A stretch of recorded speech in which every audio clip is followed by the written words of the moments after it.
Okay guys, welcome to our full body foam roll routine. I always like to start off feet up, so I roll my feet out first with a lacrosse ball and then I hop right on the foam roller and start at the calves. So we're gonna scan the calf right here, looking for any knots. If you find one, you can add an extra foot for more pressure. Allows you to get a little bit deeper into the muscle with the foam roller. One important thing to note is that you want to spend at least 30 seconds per muscle group, but always move at your own pace. So one side of my body in this video might be a little looser and I might not spend as much time, whereas the other side, you can see here, I take a little bit more time and really dig into certain muscles where I find tightness. So up next, we'll move to the hamstrings. Again, I'm kind of scanning the muscle, looking for any knots or areas of tightness. This side wasn't too bad for me today, so as you see, I go ahead and kind of move to the other side, switch to the left hamstring, scan it real quick, and not too much tightness. So up next, we move to the glutes. And again, if you need to, take your time, pause, and really roll out those muscles if you're feeling tight. When you're foam rolling the glutes, you can put your leg up as you see me do here. This allows you to hit more of those deeper muscles and put the glute on stretch a little bit so you can really dig in and get all angles of the muscle. Up next, we're going to flip over and roll out our quads. So initially, we'll do that scan as we roll up and down, searching for any areas of discomfort. And then if I find a knot on my quad, I like to do what's called pin and stretch. So it's a little bit of an active release technique. You hold the knot right on the foam roller and then do some pulses with your leg to actively try to break up that tissue.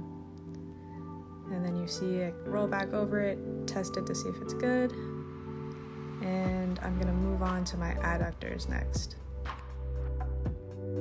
So I'm gonna roll out and scan for any knots initially, and then I go right into the pin and stretch technique again.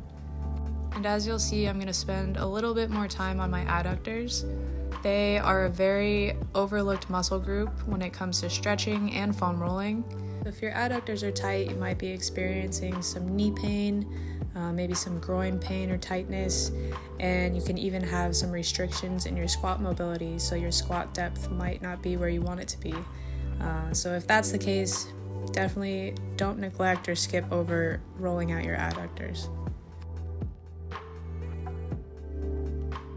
Okay, last but not least, we're gonna flip over and hit our back. I don't really spend too much time in my low back at all. I like to focus on my upper thoracic spine. So that's the area that's right underneath your armpits, kind of mid-back and up.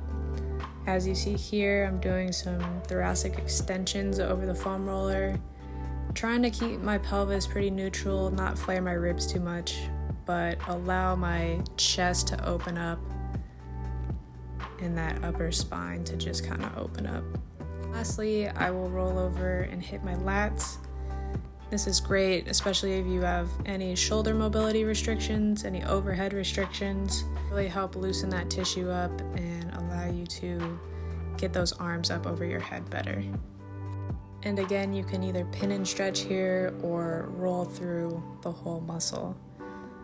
So that's gonna be it for the full body foam roll. Again, take your time, roll at your own pace, and you want to spend at least 30 seconds per muscle group. And then here you can always finish some things off with some band work, opening up here the chest and the shoulders a little bit more after you foam roll. And don't forget to add in the lower body banded work as well for some activation if you're using this for a warm-up before a workout.